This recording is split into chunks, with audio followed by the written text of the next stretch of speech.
Hey, Emily, guess what I'm looking forward to? If I had to guess, I'd say your next meal. Well, true that. But even more than that, I'm looking forward to our annual Being Boss vacation in New Orleans. Same. We still have a handful of tickets left. So if you've been wanting to join us on our annual Being Boss vacation in New Orleans, consider this your sign to join us for a live podcast recording, masterclasses and workshops, and an epic boss celebration, and more with me, Kathleen, and your creative peers from all over the world. In the most magical city in the world, right? Yes. All right, the Being Boss vacation is happening September 26th to the 28th in New Orleans. Go to beingboss.club/NOLA for all the details. We hope to see you there. Hello and welcome to Being Boss. A podcast for creative entrepreneurs. I'm Emily Thompson. And I'm Kathleen Shannon. I'm Cait Flanders, and I'm Being Boss. Today we're talking about spending less money and making more time with Cait Flanders. As always, you can find all the tools, books, and links we reference on the show notes at www.beingboss.club.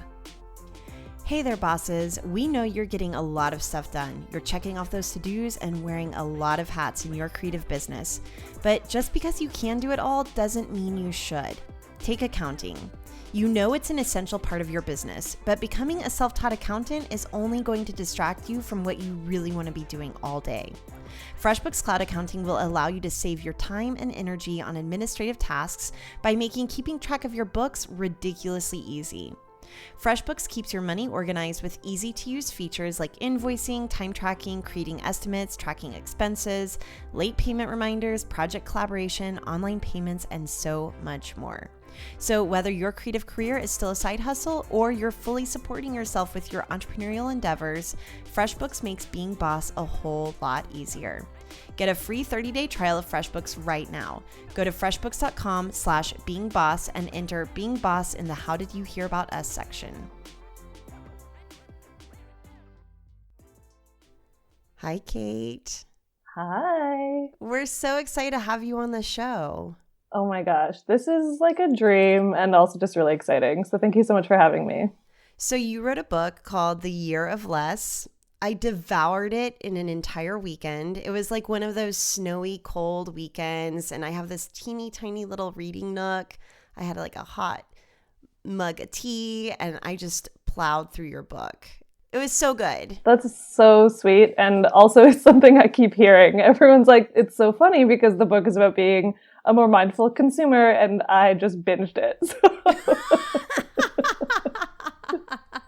I guess there are worse things. There are, yeah. It is funny, but no, I think it's also in a way just like tells me that it's a topic that people want to be talking about or can relate to if they're binging and diving it into it. So, well, and what's funny about it is that I feel like minimalism has been a trend now probably since the economy crashed in 2008. Because a lot of people just had no other options. So why not make it trendy? Why not make it cool? So we've got the minimalists. We've got people like Paul Jarvis who own nothing except maybe a Porsche. Like we have, I mean, there is this Marie Kondo and the life-changing magic of tidying up. So there is this trend with minimalism. It's nothing new, but... And even like your approach, like this experiment of not shopping for a year, I feel like a lot of people are really jumping onto challenges to hold themselves accountable. But it's almost like you blended all of the things. You blended a personal challenge, you blended minimalism, and then through it uncovered this deeply resonating story and lesson along the way. So Let's hear you talk a little bit about what you learned from this. And maybe let's start by setting it up by sharing with our listeners what you did, like the parameters of the experiment, and then go from there. yeah, so it's funny because looking back or like at when I started, I had no idea what I was doing. And I definitely had no idea that it would end up being such, you could say like a life-changing year. I never, ever, ever thought that. And I also think that was the best part of it. It's like, it was just this thing that I decided to do because I wasn't happy with how I was spending my money and how little I was saving. So to like back it up, I could say I've been blogging or writing about my personal finances online since 2011. And I started back then because I was maxed out with close to $30,000 of consumer debt. So not even student loans, like nothing good for me. Like I straight up from the time I got my first credit card, just used it like it was extra money, or just used it to basically afford the lifestyle that I couldn't really afford, and ended up when I was 25 years old, being maxed out. So I started my blog. Wait, can I ask you real quick, yeah. like what kinds of things were you buying, and how at 25, was there Pinterest? Was there Instagram? Like, were you trying to keep up with the Joneses? Like, what were you spending your money on? So, I mean, good question. I don't think Pinterest was around yet, or at least that I wasn't using it. But that's a good question. I think that if I really look back at my spending, I was someone who just said yes to everything for the most part. So yes to every invitation to like breakfast, lunch, or dinner, or drinks, or coffee. Yes to going shopping. And even if that meant I didn't buy a lot, I could buy like one thing, but just yes. I always said yes. And I definitely like was a bit of an emotional spender, at least like in two instances. I can look back and say that one was I went through a really awful breakup when I was like 23, 24, and probably spent, like, let's be real, I probably spent like $3,000 in like a month, like put it all on credit. And also a couple months later financed a new car. And it wasn't really expensive. It was like a $15,000 car. It wasn't like 40 or 50. It wasn't a Porsche. It wasn't Paul's Porsche. Like, it was definitely just me thinking back then that as long as I could afford the minimum payment, I could say yes. And then you get to a point where you can't. Or like I could afford the minimum payment, but that was it. Like when I was maxed out, I had $100 left in my checking account and $100 left on one of my credit cards. And that was it. And I had to make that last me 6 weeks. So, and that's when the money became real. Right. But I also feel like this is not an abnormal situation that you found yourself in, where I have heard from so many people. And I even remember like super early, like my first credit card, like the stupid shit that I was buying on it. And I was lucky enough that like I had people in my life that helped me like cut the cord super soon, like $300 in, not $30,000 in. But I feel like this is a really normal situation that a lot of people find themselves in, especially in our generation. Like we were the first ones to have access to things like credit cards and lines of credit that early in our lives, and we didn't have people around to educate ourselves. Do you see moments in like earlier in your development that either did or did not prepare yourself or you for that situation? Well, it's sort of not, I guess, kind of unique in that when I tell people this, like not everyone can relate to it, but I actually grew up in a house where my family talked about money all the time. And like my dad was the kind of person who he used to literally cut out articles about like retirement savings accounts or things like that, and like from the newspaper, and leave them on my bed for me for when I got home from school. So I would come home and see these things all over my bed. I'm like, oh my God, I'm not reading that. I'm like 14, 15, 16 years old. Like I am not interested. But my parents talked about money all the time, even just things like I knew how much they paid for the house. I knew how much they earned. I knew how much things cost. Like I remember going to the grocery store and it's like, okay, family of 5, you look at the bill. Like I knew all of those things. And yet I still went on to make mistakes. So there is something for me that I think is, no matter how much, I don't know, like no matter how much we're taught about it, no matter how much people tell you like the right things to do, you kind of need to get some experience for yourself and like make your own mistakes. Because even that, like my parents weren't just like born to be amazing with money. They went out and made mistakes and then got better at it. And so they were just like trying to share all their better things. And then it's like, okay, well, I still have to go make mistakes and then I'll learn better too. Right. And it sounds like you did learn better. I mean, you found yourself in a place where you were $30,000 in debt and you decided to make a change.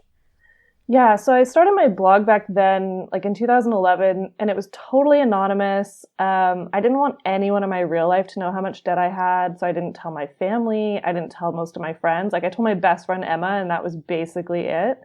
But I started blogging, and my blog back then was so awful. Like it was, imagine like if you were trying to track your workouts or track what you're eating, like literally all I was doing was tracking my spending.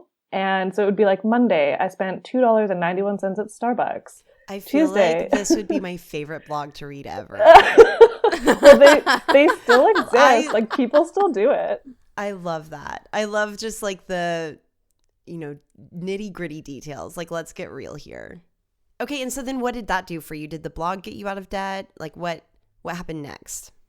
I think that having the blog helped me stay accountable to myself. That's what it was always meant to be. Like it was just kind of my spending journal, the same way you'd have a dieting journal or something like that. Like it was just a journal for me. So it definitely helped me figure out some of my spending. Like number one, by tracking my spending, I started seeing where things were going. And I was like, oh, I actually don't feel that great about how much I'm spending on X, Y, or Z.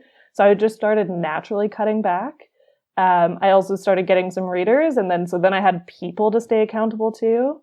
And yeah, so in 2013, paid off my debt. So I finished it. It was 2 years, and I actually had all these thoughts of like, well, I should just delete my blog now. Like it served its purpose. Like that's what it was for. But I kept it going, and I was like setting these new goals for myself where I was like, I want to save 20% of my income, which should have been very doable based on all my numbers.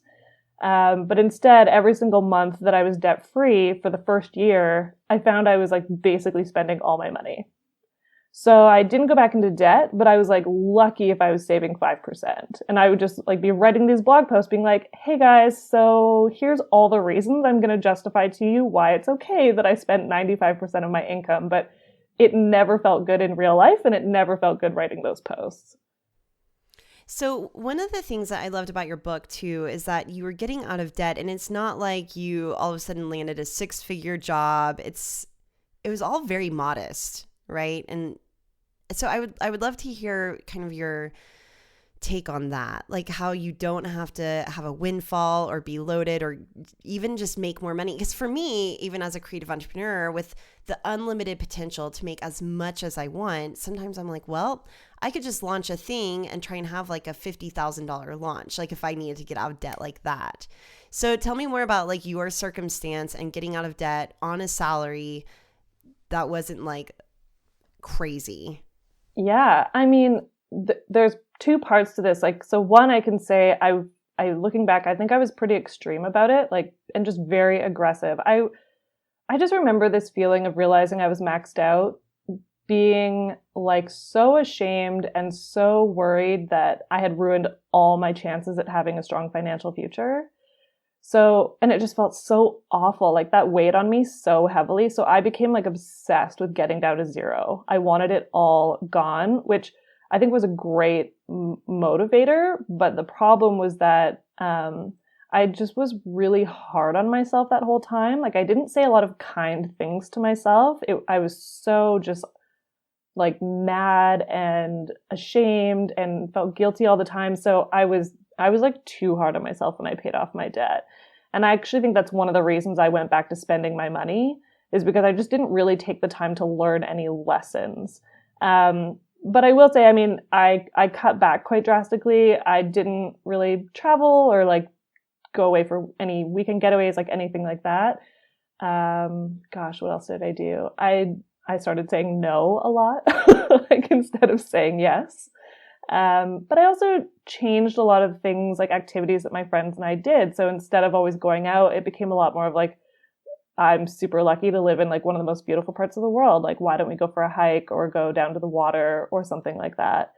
And so I actually feel like my friendships grew a bit, but me personally, like being that hard on myself and having no sort of fun money in my budget wasn't healthy. I also will say that I wish I had saved more. even just like a little bit, like even if I just had $1,000 or $2,000 cash around, like if I needed it, because I didn't. Like when I finished paying off my debt, I maybe had $500 in the bank. So that whole time, it's like I was forcing myself to live paycheck to paycheck, which is, I mean, again, I reached my goal, but the goal was a little bit arbitrary. I didn't need to do it in 2 years. Like that was just something I set for myself. If I could go back, part of me is like, I think I would have done it in like 2.5 years and just saved a little bit of money, something that would help me sleep at night. Because that's what I have now. And like now I have amounts where I'm like, if I have less than like these thousands of dollars, I like literally can't sleep. So like, I don't know how I did it back then. Okay, so then what prompted then the year of less? Like how did you go from getting out of debt to spending 95% of your income to then deciding, oh, hey, this is it? So it's sort of funny because there was, again, a conversation with my family that like prompted it. But I will say first, keeping in mind that this is something I'd been thinking about every month for 12 months in a row, writing these monthly budgets where I'm like, hey guys, like I don't feel good about the fact that I've barely saved anything, but here's the reality. These are the numbers. So kind of for all year, I'm having those moments of being like, I know I can do better, but I don't know what that looks like yet. And then had this conversation with my family where my sister, she was 20 years old at the time, and I'm like about to turn 29. And she's living at home, going to university full time and working part time. And she tells us she bought something that was like $500. And so we're kind of bugging her, being like, oh, like you shouldn't spend all your money. Like you've got school to pay for. Like that's why you're at home. So like you've got to deal with that. And she goes, yeah, but like I save 20% of my income so I can do whatever I want. Like, oh my God, like how is my sister saving 20% of her income on her part-time job while she's in school? And I can't do that making a decent salary. And I'm almost 29. Like how can I not do this? So at first I'm thinking about that, but then the words out of my mouth were, yeah, but you live at home. Do you really need 80% of your income or could you live on less? And then it's one of those moments where like, you don't hear what anyone else says. And you're just like, wait, how have I never said those words to myself? Like, do I need 95% of my income or could I be living on less than that? And so from there, I was just like, okay, like the wheels started going and I'm like, I've got to try something different. I don't know what that looks like yet. So I'm sort of throwing different things around. I'm like, maybe I do something where I just don't spend extra money here, extra money there. I don't know. And then I just kind of let that sit for a couple of weeks. I'm paying more attention to like my surroundings and my home and my life. And I'm like, okay, like looking around my home, I really don't need anything. So what if I do something where like I don't shop for a year, like I can't buy anything new, can't bring anything into my home unless like I absolutely need it. And on top of that, I'm going to cut out takeout coffee and totally like, I am not one of those personal finance people who'll be like, you can't have your $5 latte. I drank a $5 latte this morning. So like you can do whatever you want. But for me back then, I was not happy with how much I was spending on it. Like it was still just this habit that I was spending a ton of money on. And I was like, I would rather get to a place where coffee feels more like a treat.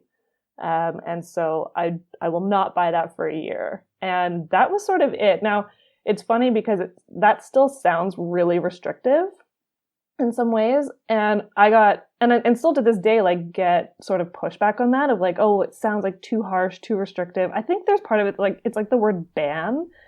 And I'm like, I'm not a branding expert. I should have called you guys. Like, just like, if I could have done it so somewhat differently, I think what I would call it now is more like a browsing ban, because at the end of the day, that's the biggest habit that I changed that year, at least shopping wise, is I had to just stop looking around, because at my realization, or one of them throughout that year, was like, if you stop looking, you will stop finding things to buy. Right. And like, I buy lots of stuff like when I need it now, but I wish I had called it that, because that would sort of now set the tone of like, it's not that restrictive. It's meant to just stop looking for more. I have two thoughts about this. One, yes, it's restrictive. Yeah. Deal. Right? Like that's Deal. what, yes, it is. But that's what I needed. And I'm kind of one of those like all or nothing kind of people. So I do better under really strict rules of all or nothing. And then two is the browsing ban. That is one of my biggest takeaways from your book. And one of the things that I do instantly now is if I do buy something, for example, I just bought myself some Nike Air Force Ones. I've been wanting them Nice. so I've bad. heard about those for weeks. So I finally bought them, kind of almost even as like a book gift to myself. Like, I did this thing, I'm gonna buy myself a pair of shoes. So I bought the Nike Air Force Ones, and whenever you check out, you'll notice that you are always giving your email to wherever you're checking out, right? And this is online because I'm doing online shopping.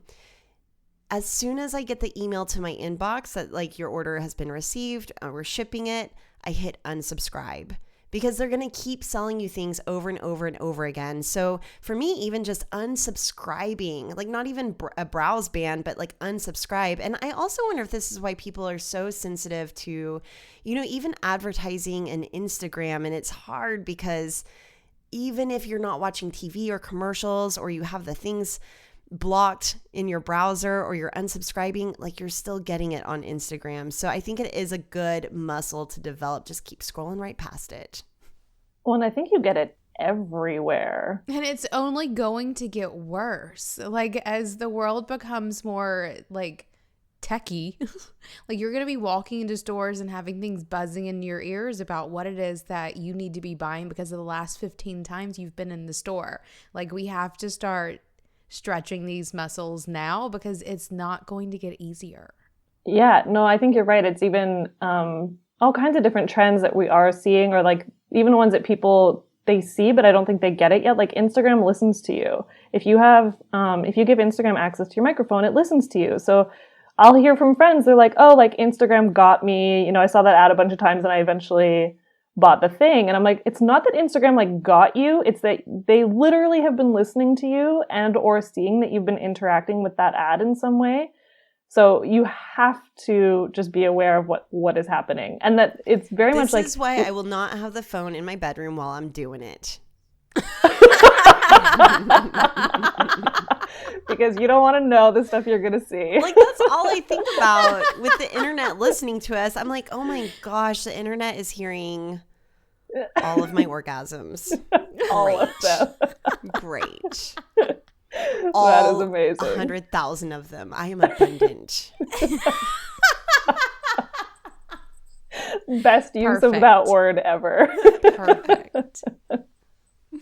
Okay, back to the year of less. So I want to make it clear. I want to make it clear to our listeners that it wasn't like you weren't buying anything. Like, one of my favorite documentaries is No Impact Man, where like he's literally making no waste. So it wasn't like that. You're still buying groceries. I think that you gave yourself like 3 things. Like, maybe you needed a new mattress. Like, you had like an exception list, and it was very minimal. Yeah, I mean, so if I broke down, I kind of wrote 3 lists. Like, one is things you're allowed to buy. Obviously, groceries. I could put gas in my car, toiletries, like, but it had to be something I run out of and actually use. So if I run out of my moisturizer, I'm absolutely allowed to buy more moisturizer. That's fine. So anything that I actually used and ran out of could buy. I was also allowed to buy gifts for people. People keep asking me about that, and I'm like, yeah, like, if buying gifts, that you want to be able to do that, do that. I didn't want anyone else to be impacted by this. I wanted it that I wasn't bringing more stuff into my home that I didn't need. So it could still do that. And then the things I couldn't buy was long, but because I truly like just looked around my home and literally looked at things being like, I need more of this. I don't need more of that.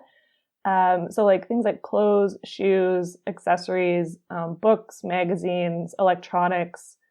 But again, like, if something came up and I really needed it, I was allowed to buy it. Like, actually, I'm someone who, I've always sort of actually been this way. I only own 1 pair of jeans. And that year, my jeans ripped in the inner thigh, which, like, I think all women can relate to at some point with a pair of jeans. That has happened. You can't really fix that. Or, like, you can fix it temporarily, but it does not last. So I attempted to fix that twice and then was like, no, I'm just going to buy new jeans. And then there was a list of a few things I could buy. Cause again, like, looking ahead, seeing I was going to do it for a year, I was like, okay, like I wanted to buy a new bed if I could save the money for it, because my bed was so old. It was like 13 years old and I probably should have replaced it at like year 9. but had kept it going. I was like, no, like if I can save the money, I want to do that. I had 5 weddings to go to that year. So I was like, I need an outfit for all the weddings. I will just wear it to all of them. Gosh, I don't know. There were a couple other little things, but it was just stuff that looking ahead, I knew I would probably need. So if I found myself in those situations, I could buy those things. And what was the biggest surprise during your year of less? Actually, there's probably a bunch of different ways I could answer this. I think one of the biggest surprises was that I didn't think anyone would care, in the sense that like I didn't think my family didn't really care, but like, I didn't think my family or friends or like anyone kind of in my regular life would care. And no one, I guess, like cared that I was doing it, but something I realized is how normal it is for us to talk about shopping. It is part of so many conversations, like, oh, I just bought this. Oh, I just got a deal at this place. Oh, even like commenting like, oh, where did you get that thing? Like, we talk about the things that we've purchased a lot. And I really didn't realize that until I'm standing there in those conversations being like, I have nothing to bring to the table right now. Like, I have no stories to share. I have no deals to tell you about or anything like that. And instead, I'm kind of like, did you need to buy those things? Like, why are we talking about this? That's so interesting. And I think like I know that happens when you make a decision that's sort of countercultural, because I quit drinking when I was 27, actually when I was paying off my debt. And it's the same thing, like drinking is very normal. So it's very normal to be part of a lot of conversations where you're like, oh, I have nothing to say here anymore. I can tell you old stories about when I drank, but like I have nothing new to add. And so I knew that. It's even like I've been vegetarian on and off before, and like people have comments to make when you don't eat meat. Like it's just, there's always something, or there's always kind of a moment where you do feel like the odd man out. But I really didn't realize how much we talked about it until that year. So then did it force you to talk about other things? Did it force you to think about other things rather than what you were going to buy? Like, I'm so curious about the amount of space that this opened up. And even like, do you think that it contributed to your entrepreneurial journey? Like, tell me more about like what resulted from this. I mean, oh my God, there's so many things. I'm so excited to have this conversation with you guys because it's one I haven't really been able to have anywhere. So I'll start by saying that like it definitely, in like even just the first few months, because at the same time I started doing this, I also started decluttering and getting rid of a lot of stuff. So even in just the first few months alone, I got rid of like 50% of my belongings. And by the end of the year, it was 70. Now I would say it's probably closer to like 80%. And I don't keep track anymore. I kept track in the beginning because I love numbers and I'm weird like that. But yeah, so I think like even in just the first few months, I realized that number one, by removing my focus or just shifting my focus from like always kind of looking at what more I could add to my life, I now was like, oh, I actually have a lot of time and energy and space like right in front of me that I can be focusing on things right now, rather than be constantly looking ahead or looking for more. And so I definitely noticed up front that I very quickly sort of let go, along with all these belongings, let go of these ideas of like this other version of myself that I might ever become. So I just had all different kinds of creative projects that like I thought I would do one day. Like I'm magically going to be this amazing photographer one day, or like a scrapbooker, all these things, and just like let it go. Because these were things that I had owned, some of them for up to like 8 to 10 years, and literally never touched any of it. Like it was like I would just buy it thinking like, oh, because I own it, now I am this person. And it's like, no, like the value comes from actually using the thing, learning, making mistakes, like getting messy with it. I never did that. So I was like, I had to let go of all of that. And then kept, like, as I was doing that, kept moving towards like, oh no, I'm a writer. I can just focus on my writing. And so not only was I focusing on my writing, like for my blog, but I also found I started picking up more freelance work. And that was awesome because like, it was something I think that in years before I'd always done like a little bit. Like I got freelance writing jobs basically as soon as I started my blog, like within just a few months. And it was really neat to see that I actually did have time and energy to do more of that. I really had sort of put this pressure on myself, or like always felt like I didn't have the time for that. Like I could only manage kind of this bare minimum amount. And then I was like, oh no, I actually have a lot, I can do more. So was this time freed up from not shopping, or was it like some other mindset shift that happened? I know. I kind of think of like, Emily, whenever you and I are talking about resources, you know, whether it's in like our CEO Day Kit or whether it's in our book or wherever we're talking about resources, like we are constantly thinking about how we have limited resources.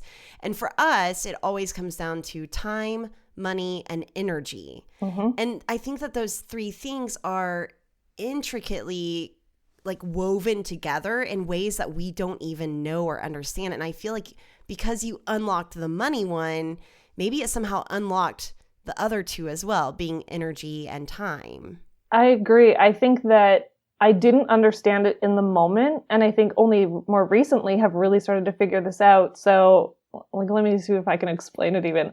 I think a little bit of it was like I'm no longer browsing, which also naturally has just meant like even looking at my computer a little less or looking at my phone just a little bit less. So then you do have more time. But I also think that it really was mindset stuff in that because I wasn't looking for anything else to sort of occupy my time, I could finally like laser focus a little bit more on what I actually wanted to be doing. Whereas I think because I had no goals before, I was just kind of like floating around. That is why I was mindlessly spending my money too, right? Like it's just like if I didn't have something to actually be working towards, it's so, I don't know, there's no marker of what to say yes or no to. Because you're just like, sure, whatever, like I can do anything. But once I actually started to set certain goals for myself, I was like, oh no, like that makes it easier to say yes or no to these things because I'm working towards this. So to not be shopping, like that was just sort of one no, but it freed up, I guess, like all those things, time, energy, and money to then be able to like figure out what I actually wanted. And then to start saying yes to things that would move me towards that.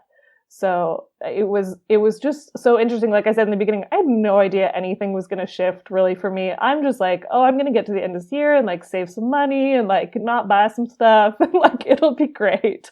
What ended up happening throughout that year though was that, so I'd say like by January, February of that year, I should say I started in July. By January, February, I realized I was really unhappy in my day job. And for, I mean, all kinds of reasons. I think it was such a great career move for me to make, to take that job. I basically got that job because my then boss used to read my blog and asked if I wanted to go work for her.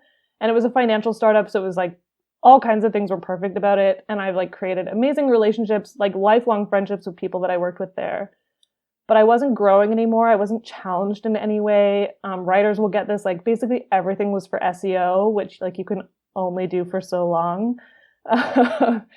And yeah, so I was like, I'm really unhappy in my job. What can I do? And then I sort of realized I was already making the exact amount of money to cover my living expenses just through freelance work. And so then because I was saving some money throughout the year, all of a sudden it like became a possibility to quit my job. And so then I was like, okay, like I would like to actually have a financial goal here rather than just like spend less and save more. Like I actually really want to save up like 4 to 6 months of my living expenses, line up work and quit my job. And then like the last half of the year became so focused on like save so I can quit my job. And so the last half honestly was like pretty easy. Like everyone's like, how did you finish the shopping ban? I'm like, are you kidding me? Like it was so easy in the last few months because I was just like obsessed with quitting my job. This Being Boss episode is brought to you by 2020, where creative minds get authentic, real-world stock photos. If you're looking to tell a true story through your brand, to deliver an honest message to your audience on social media, the photos you use will matter. 2020 has crowdsourced millions of photos from a community of over 350,000 photographers, all available under a simple royalty-free license. Today, they're offering listeners of Being Boss a 5-photo free trial. To start yours right now, go to 2020.com/beingboss. That's the word 20, then 20.com/beingboss to get 5 free photos. Okay, I have so yeah. Okay, one, Do you think that the career change came from, do you think that it would have happened if you hadn't been doing this experiment? Would you have become as like discontent in your job if you hadn't been doing this? So discontent, I think, was always going to happen because I had definitely been feeling that like in little increments before. I think that it definitely fast-tracked the chance to quit. But it was interesting. Even when I first thought about quitting my job, all I was thinking about was like, I will move on to another job. I still wasn't really thinking about quitting to go freelance. So I was still like looking at job boards and stuff like that, like trying to figure out what else was out there. And I had sort of a list of criteria of what that might look like, what the dream job would be for me, realizing none of it lined up really, or I couldn't find anything that had all the things. And actually, like, this is really weird, but you guys launched the podcast at the exact same time that this was happening. So we did that just for you. So it was pretty wild because you launched in like January of 2015. Yep. So that was like exact same time when I knew I definitely want to quit. And magically, this little podcast popped up into the universe. And there's a line actually in the book where I talk about how one podcast in particular I was listening to, and I would find at the end of every episode, my place was super messy again because it would be like covered in notes of like different things that I could do or things that could propel me forward, at least in the direction. And I think it was the first time that I really realized that I was sitting on something. Like my blog was a resource that could help me make money. So actually in April of that year, so like just a few months before the shopping ban ended, I launched my first digital product. And like I set a goal and like I'd love to make like $2,000 in the first week. And I did it and was just like, oh my gosh, like I can actually make money through this thing too, like on top of freelance. And so I'll just say like, thank you to you guys for actually like launching at the exact right time. I love That's amazing. So I'm even wondering here if like the process of creating this goal, getting halfway through it, wasn't like an impetus to push you towards not getting another job, but instead doing freelance. And I think just rephrasing the question, I guess I asked a minute ago, like, was that the cause of you making that choice? Like, would it have been the same if you hadn't started this project and successfully seen your way through it 6 or 7 months into it? Yeah, so I definitely think that without the shopping ban, like without the experiment that I was doing, I would never have felt comfortable quitting to go out on my own. And that is pretty much like because of the finances. So I will say, like, remember at the start of the year, I was living off like 95% of my income. But by the end of the year, I lived on an average of 51% of my income. And that meant that I had to earn less to at least be able to take the chance to quit. So I was like, okay, and if you guys want real numbers, like my living expenses back then were about $2,100 to $2,300 a month. And I was already making that through freelance work. So I was like, okay, like I've proven I can at least make the living expenses. I also need to earn more because I need to save for taxes and I like to travel. So like I need more money, but like I think I can do this. And so then like once I made the decision, which truly, like if I hadn't been doing the shopping ban, I think I would have been living off 95% of my income forever. And so I don't know, I think it would have taken a lot longer for me to feel comfortable to make that decision because I would have needed so much more money on a monthly basis to be able to do it. But because I cut back and then figured out like every single month, my living costs were about the same. So throughout the book, it kind of looks like my living expenses go up and down, like percentage wise, but that's because some months I would earn more through freelance for starters. And then I would spend more on travel or spend less on travel. So it was sort of like it was sort of like a roller coaster up and down of what it looked like every month. But my living expenses were like this flat out, like $2,100 to $2,300 a month. And so I needed to make that. And then started doing the math and being like, okay, like if I could make maybe like $5,000 a month, that would be sweet. Like I could happily live off of that and I would be solid. Whereas before I was just blowing money on I don't even know what. I want to talk for a second about the money tracking. Were you tracking your money at all, like before, like whenever you were racking up your debt? How were you tracking it during the phase of you're still spending all of your money versus how you were tracking it during the year of less and afterwards? It changes all the time. So before, like when I was racking up my debt, I had never tracked my spending in my life. The way that I used to budget back then even was literally I would pull like a sticky note off a pad and write down the amount of money I knew was coming on Friday. Then I would like on just paper be like, okay, subtract like X amount for rent, X amount for bills, like minimum debt payments, whatever. I would see I would have maybe like $100 left over. And then I'm like, okay, perfect. And like everything else is going on credit. And so I never tracked. I just did these like post-it budgets that proved I didn't have enough money. And so I kept using my credit cards to make up for the rest. That's what I did in my early 20s, the Post-it. Plus what I called intuitive banking. Oh, what's where that? I could just kind of like feel if I had money or not. I wish I had had that, or that the answer had been like, yes, you have money. Mine was always like, no, you have no money. But then when I paid off my debt, I started by tracking by hand. So I'm very much pen and paper. With budgeting especially, there's something about it for me that I just know I will feel the transfer of money more if I write it down by hand.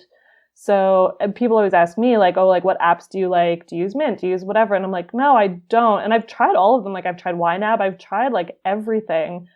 But there's something for me, like I really need to put pen to paper. And then like at the end of every week, what I would do is like write all my spending for a week, look at the numbers, and then I would update a budget that was a proper spreadsheet, add them up, and then just say like, am I happy with these numbers? And like what felt good, what felt bad. Things now that I look at with my spending is like, do I feel good about or like proud of any of my financial decisions? And that answer can go so many ways. Like it can be, am I or things I could be proud of are like that I was able to maybe treat a friend to coffee or lunch or something, or it could be that I paid off a bill or what. Like it can be totally different every single week. But I've always been pen to paper for the tracking part. The year of less is when budgeting shifted a little bit for me because I became a lot more interested in percentages. I think probably from that conversation with my sister and like the lack of saving I had been doing. So I became really obsessed with percentages. So I was still tracking, but what I was sharing on the blog every month was percentages. And so that's why it's percentages in the book, just because that's I don't know, that's where my head was at then. And now I actually don't really budget that much at all, but I track my net worth every month. And I find actually the use of the word abundance, I actually find it helps me keep a more abundant mindset about money, because instead of just looking at the nitty gritty all the time, I'm looking at the big picture and like making sure I'm continually moving in the right direction, which is up, not down. So if I ever have a month where something is like flat or I've gone down a little bit, then I will go back and look at the numbers and be like, okay, what's going on here? So it changes all the time. So what are you using to track your net worth? Are you in Mint now or something like that? That's where I do it because it just brings all my accounts into one place. Yeah, no, I do still just everything in like the most basic spreadsheet I've created for myself. So there's nothing pretty or fancy about it. And then I just log into my accounts on the 1st every month and update the numbers. And then I like have a little line that's just like, how is this different from last month? And how is this different from the beginning of the year? Just to see where things are going. So I'm really curious to hear more about, after your year of less ended, what kind of boundaries or habits or routines did you keep in place? Like what changed, maybe even more long-lasting change, and what changed as far as like, okay, I'm going to drop that from the year of less, like, and do this differently now? I think shopping related, the most important boundary I have now is sort of that I just have to have felt the need for something before I will buy it. And that can mean everything from just like being in a situation where I've run out. Like if you run out of toothpaste, I mean, you got to go buy new toothpaste. Like, so it could be like that. It could be, last year, actually, I moved into a new place, and I'm a big person, especially with moving, is like live there for a little bit and then figure out what you need in that space, because every space is different. So after living there for a few months, realized that, and this is such a silly example, but like realized that the front closet, like for coats, it just like opens in such a way that it like hits a wall and you're going to like make marks all over the wall. And I'm like, I'm a renter. I'm not going to like destroy this place to use this awkward closet. So instead of leaving my like wet rain jacket on the floor, I'm going to buy a coat rack for this place. Like I've never needed that in any home I've lived in before, but I'm like, that feels important for this home. So I really just have to feel the need for something before I buy it. And honestly, if I look at a lot of the decisions I make now in general, that is just sort of a boundary I have for like all things. Has that become a sort of natural boundary, or is it something that you still like consistently almost have to like hold your money back? That's a good question. Definitely not, because I think that I learned that year, and just like in general, like what things bring me joy, or just like, I can't remember what the Marie Kondo thing is, like what sparks joy or like whatever, but really just like the things that I actually use and I know add value to my life. So I will say actually one of the things that in the shopping ban was that I couldn't buy books. I buy lots of books now. I'm sitting here thinking about how that would be the thing that would kill me the most, would be not being able to buy books. Well, and it's funny. That was honestly, that and the takeout coffee were the two hardest things to deal with that year. And I've done interviews where people have like laughed at me for that. I'm like, are you kidding me? Like, number one, it's not about the book or the takeout coffee. It's that those were things I had huge habits around, right? So like I had so many habits, especially with the coffee. I did it like once or twice a day. So that means once or twice a day, you're facing a situation where you have to recognize you have a habit and then change your reaction.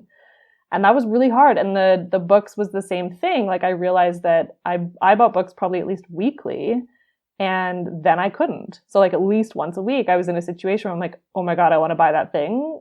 Okay, I can't. I like have to slow down and like figure out what I'm going to do instead. So I do buy books now, and I buy not a lot of books, probably like half as many as I used to buy. But the thing now is I actually read them. Like I buy things when I'm actually going to read them. Not just because like I want to read it one day, because I think that's a big thing I've learned, especially with like the browsing and buying things too early, is I used to buy so much stuff for this person I was going to be one day, or this like magical time I was going to free up in the future to do that thing. And I never did. So it's so much more now like, okay, no, this is actually a book I need right now. I'm going to buy it right now. I want to dig a little bit into like the deeper, you know, how buying things was a symptom for something else. And then also though, how once you free up and like get to the root of that, how then there are deeper motivations that start to surface from not spending. So I know from your book, you did an amazing job of blending in your story, and really it wasn't just about not shopping as a consumer and the problems with that, but it was about, you know, your history and the things that you were masking with, or, you know, soothing or whatever, with shopping. And then you come out of that, and 6 months in, you're like, oh, I have this deeper motivation for now wanting to quit my job. And this is like a deeper why that surfaces. It's not just getting out of debt. It's not just numbers on a piece of paper. It's this thing that you want to do. So can you talk a little bit about that? Yeah, well, I would say that the bigger conversation almost there to be having is like that I think that I used to come at a lot of things from a place of just like a lack of self-worth and confidence. So even when I look back at, I mean, definitely the things I talked about in the book, obviously like buying certain things. I talk a lot about drinking and why I quit drinking, or just why it was so important really for me to quit drinking. I also touch a bit on like binge eating, even things like binging on Netflix, and how certain times when I was doing those things, it was definitely coming from a just a lack of self-worth and confidence in myself. And I think that challenging myself, for starters, and then seeing like, oh, I can do a hard thing, gave me then a little bit more confidence in like, not only can I accomplish something, but then when there's other goals in front of me, I'm like, oh, like I could potentially do that. And then like just seeing that I could every single month make some progress towards that goal, it all helped boost my confidence actually.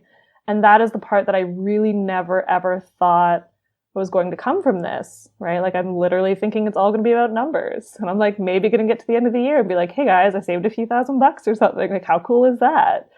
But at the end, I remember being so afraid to quit my job, and being, oh my God, sorry. I literally remember like shaking. Like, I was working remotely at the time then. And so I remember having to call my boss and quit over the phone, and I was like shaking. I was so nervous. And the words out of her mouth were, oh, I always knew I was going to get this call. And I was just like, what? Like, what do you mean you always knew that? And it was first of all eye-opening that like sometimes people see things in you that you can't see in yourself. But it was just one of those reminders for me that I probably had been on that track for a while, and I just really couldn't see it. I couldn't see it because I was so focused on other things. Like I was worried about money, or I was worried about whatever. And so I couldn't see that maybe I did have some kind of skill or just something to bring to the table. And when I finished that year, it was the first time that I really felt like I understood who I was. And I was still so freaking nervous. Like when I wrote a blog post at the beginning, sort of talking about like how change is super scary. And I was like terrified to quit my job. I had no idea how long I would be able to make it last for, but I had done enough that like I'd saved up. At that point, it was about 4 or so months of living expenses, and I had lined up at least 6 months of work ahead of me. And I was like, but if I can just quit my job and do this for 6 months, it will be so worth it. And had that confidence that like, if I can't figure it out after that, like I think I can also get a job again. Right. And now it's been 3 years though. 3 years. Are you ever freaking out about money? Yeah, I mean, like, not freaking out. I would say actually it's sort of like a mantra that I have for myself now, which is if I feel like I'm about to freak out, I remind myself that I've never gotten myself into a financial situation I couldn't get myself out of. And I also sort of had numbers and they're, I don't know, internal ones for me. Like they're markers that if my money's going down, like I have sort of like a low number that I'm allowed to let my accounts get to. But even when I feel like I'm within kind of $4,000 or $5,000 of that, it just is motivation for me to make some more money. And then what do you do to make more money? Oh my gosh. Well, this is a really good question. Only because, again, I think it's interesting how much it has shifted. When I quit my job, I don't know, it's like classic mistakes of just like saying yes to all kinds of work, being way too busy, working like 80 hours a week and being like, what am I doing with my life? I think everyone should do. Like, I think everyone should wait tables and everyone should say yes to everything that first year of working for yourself. Yeah, because that is then what helped me figure out which things I actually liked doing and which I didn't. So I was slowly able to cut back certain things. So I remember when I had one client, they were my only client who I worked for on an hourly rate. And when they were like, oh, we don't have any more work, I'm like, perfect, because I don't want to do it anymore anyways. And then, so like that freed up a little time. And so I've like slowly gotten to this place where it was 2 years into it that I was like, I actually don't want to be freelancing at all. Like that's like not what I want to be doing. And I've had some friends have to still say like, hey girl, like you're unhappy right now because you're doing too much freelance. Do you remember that's not actually why you quit your job? Like, at the end of the day, you don't want to be a freelancer for life. Like, it's great that it's been this amazing stepping stone for you, but like, you don't have to do it for life. So things that I've done, like I've done 5 seasons of a podcast with a friend, which FreshBooks also sponsored us too. So they've been great. So I had my first digital product, that I had launched in 2015, and I had that going for basically up until recently. I also then developed it into an annual planner. So it was a actual budgeting planner that you could do like by hand. And Kathleen, we were talking on Instagram about like things I want to burn to the ground and how I'm like in this phase right now of like wanting to burn all my projects to the ground. And It's actually that one. And it's not because I don't love it. I still stand behind it, but it's been realizing like the direction I'm moving towards, that doesn't feel like it's part of it anymore. And so what was really cool, and it was pretty boss actually, was that I sort of told a few friends that like, I love the planner, I love the product, but like, I don't think I want to do it. And a friend of mine was like, oh, well, I would buy that off you. And I just sold it to her as a business. So, yeah. So that's so smart, because like, you know, sometimes I think about burning things to the ground without thinking about selling it first. Well, and it was something that like, I don't know, I sort of was like, can I sell that? Like, it's just this like little thing I've been doing on the side. Like, I don't know. And it does make me money every year. So I know it's a profitable business. And I would still be like, whoever bought it, I knew I would be happy to tell my people that it still exists, just that I'm not the one doing it. So I'm like, yeah, like I would totally be happy to do that. And so I threw it around with a few people, and I remember I actually called Paul about it and was like, do you think I can do that? He's like, yeah, for sure. Sell whatever you want. So, yeah, it was great. So that's something, and just doing all those things, has freed up more time. I mean, like at this point, the book has done really well. So I would say next step now is like, I'm working on another book proposal for number 2. So yeah. Is that what you want to be doing full time, is writing books? Do you feel? Well, I mean, you guys can probably vouch for this too. Like, I don't know that you do it full time, just in that, like, I don't think you write a book to get rich. Right. But I did enjoy it, and it's done so much better than I expected. I just like I had no idea what to expect. I had intentions for the book when I like wrote it and released it, but I had no expectations of how it would perform or how people would enjoy it or would not enjoy it. Like, you don't know, especially with a memoir. Memoirs are so tricky because you know that it's totally like a 50-50 of whether or not people will like it. But I think it has started a conversation that I'm excited to keep having and to like move forward in other directions. So I'm very excited about book number 2, which, I mean, you guys know, it'll come out in like 2 years. Right. Right? Long form excitement is what writing books is, for sure. Do you have any other experiments on the horizon? So you did a year of less. Can you imagine doing something else, either to kickstart a project? And then like part B of this question is, how would you recommend it for other people? Like maybe not even a year of less, but structuring what they want to do more of or do less of in an experiment like this. Yeah, I'll answer that first. I think with the year of less or the shopping ban specifically, it's been interesting because whenever people especially say like, oh, it sounds too restrictive, I'm like, perfect, then don't do one. What I would suggest is to start tracking your spending. Because if I look back at all of the changes I've made in my financial life, like from budgeting, then getting out of debt, to then even being unhappy sort of in that year of floundering around and spending all my money, and then doing the year, it all came from tracking my spending and like asking myself if I was happy with where the numbers were going. So if the thought of just like outright doing a ban doesn't feel good, like don't do that. I also think like the rules for my ban were easy for me because I could look at spending, like my past spending, and be like, oh, I don't want to be wasting money on this kinds of stuff. And I only knew what those things were because I had actually been tracking it for so long. So I would say that experiments, like I love that you asked that question because that is what the next book will probably be about, is doing experiments, because I do think part of it is structuring it, but I also think a really big part for me is like starting before you're ready and figuring it out as you go along, because you can't plan for all the what ifs. I couldn't have told you all the things that would happen that year. I couldn't have, like, even like hard stuff. Like I went through a breakup. I found out my parents were getting divorced. I could not have told you those things were going to happen or how that would impact my spending, my emotions, like all my thoughts. I couldn't have told you those things. So you can't plan for every single thing that's going to come up. It's really just like having at least a general list of like, this is what I want to be working towards. These are the things that I think will help me. And then like you have to trust yourself a little bit that like when other things come up, you will be able to do it. As for other experiments, I would say that I'm looking as a whole a lot at like digital versus analog right now.